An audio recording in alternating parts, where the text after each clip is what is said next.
ပြီးဂျိုဖို့အတွက်ကျတော့ဒီလိုလာတယ်ပြီးဂျိုမှာပါ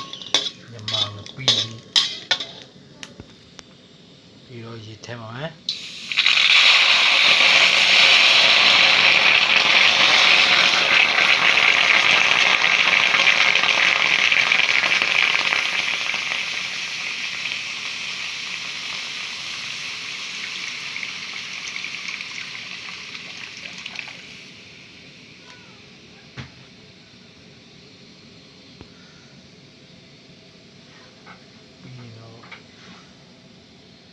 စပလင်ထဲပါမယ်နော်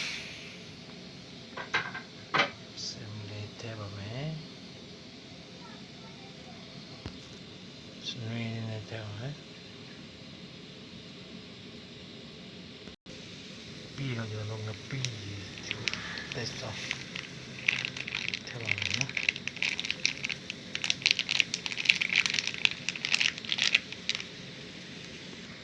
မီအေးအေးလေးဂျုံမှာဖြစ်ပါတယ်โอเคဂျူလာပြီဟိုမှာတဲရတော့ကျတော့ဒီထောင်းမှာဖြစ်ပါတယ်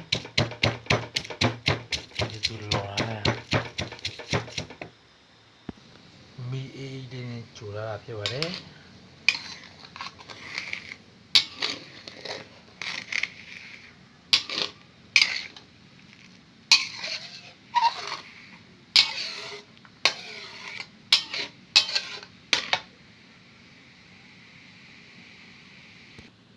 ကျုံဝင်းပေးရပါ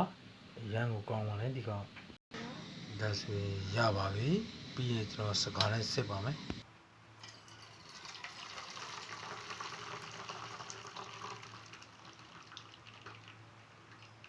ကံတော့လည်းလောင်းပြီးပါပြီ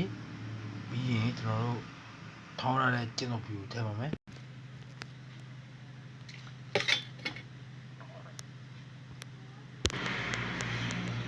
ချုံမုန်းနဲ့ထဲပါမယ်